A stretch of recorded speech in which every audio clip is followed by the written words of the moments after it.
India is a huge country in South Asia. It's the most populous country in the world, with nearly 1.5 billion people. India has preserved ancient architectural monuments like the Kailasa Temple in Ellora, the Red Fort in Agra, and countless other landmarks. But that is ancient India, essentially museums. The modern cities of India, where people are actually living now, in 21st century, look quite different. The buildings are covered with moss and advertisement, the windows have iron bars, and the sides of the roads are littered with garbage. In this video, we'll explore why this ancient civilization has turned into a massive ghetto. Along the way, I'll show you clear examples of how Indian cities should look with proper urban development, and at the end, I'll explain the motivation behind this material. You're watching Prospect Project. Enjoy this video, guys. The Portuguese and the Dutch were the first to explore the Indian coast. They took control of all known trade routes to India and even built their own ports and warehouses. The trade in Indian garments and spices was so profitable that the British and the French quickly joined.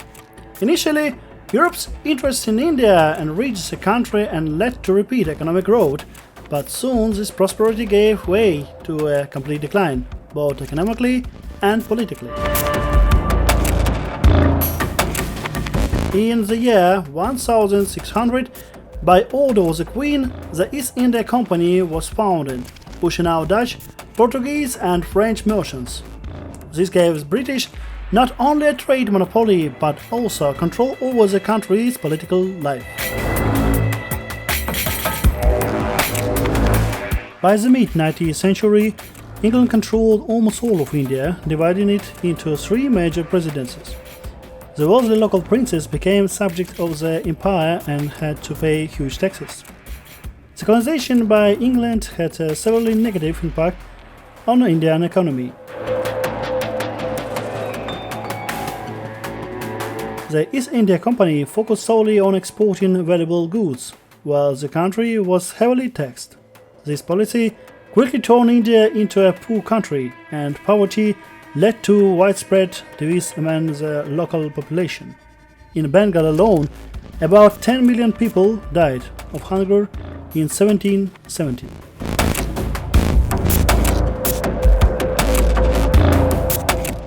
Indian peasants were also in a dire situation. The British government constantly experimented with land taxes to extract as much money as possible from the peasants, leading to a rapid decline in agriculture. The situation was worsened by rampant corruption and inactivity in local and state courts, with legal disputes dragging on for months and years. Once strong Indian communities weakened and fell apart.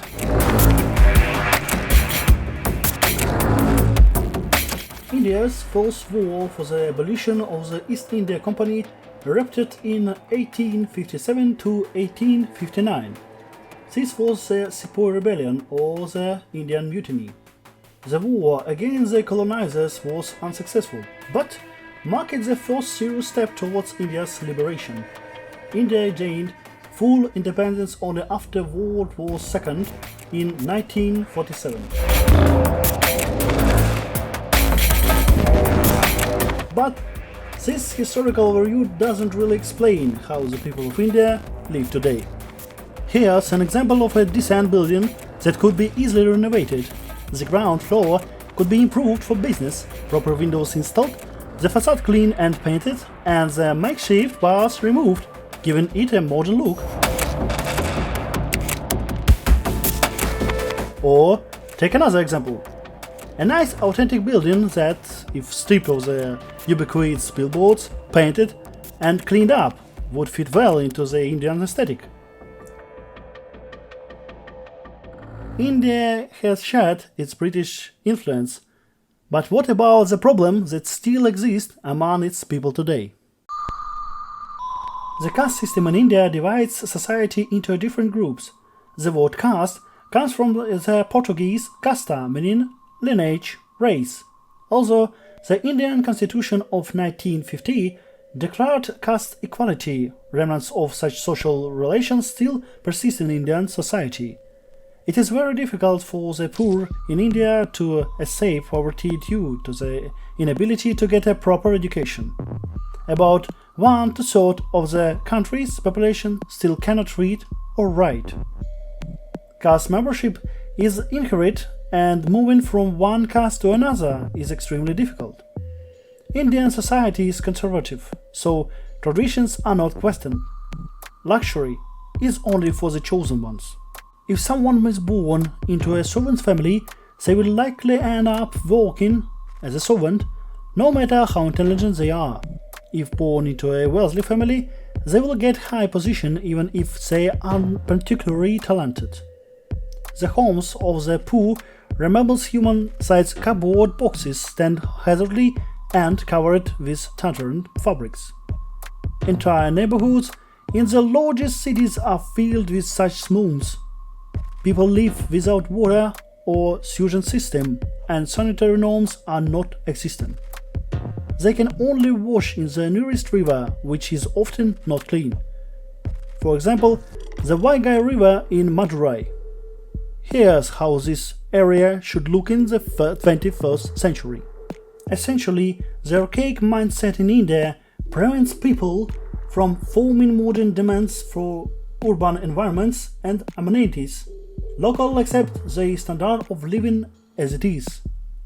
But what about economic? In recent years, India has become one of the fastest growing major economies. The IT sector, tourism, textiles, chemicals, food production, pharmaceuticals, and metallurgy are well developed. International corporations are moving factories from China to India, and investors are rapidly buying shares in Indian companies. Over 30 years ago, India adopted liberal economic reforms. The current government continues their reforms with flexible rules for foreign investors, simplified taxation, and stricter bankruptcy laws. Some experts believe that India could potentially take over from China as a world's factory.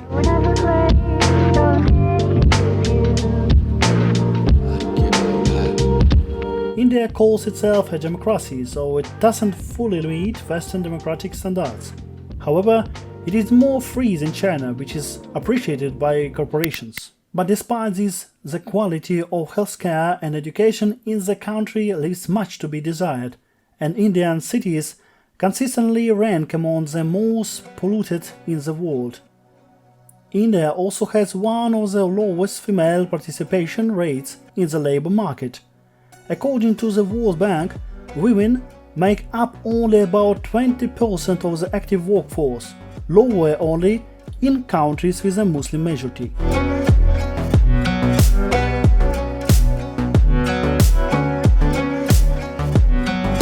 Even though the population increase is tremendous, most people work in lower-paid jobs that do not require high qualifications and offer no prospects. High levels of poverty and underdeveloped infrastructure persist in the country. India's economic growth is present, at least on paper in the statistics, but it seems to benefit only a tiny percentage of the wealthy. Thus, tackling huge financial inequality is a crucial task. Perhaps the transformations I've shown are the future of India, and this is the motivation behind this episode of the Prosper Project. One way or another, these examples of transformation might catch the eyes of Indians and inspire them to improve their cities, creating the necessary demands for a modern society. I wish the Indian people success and prosperity.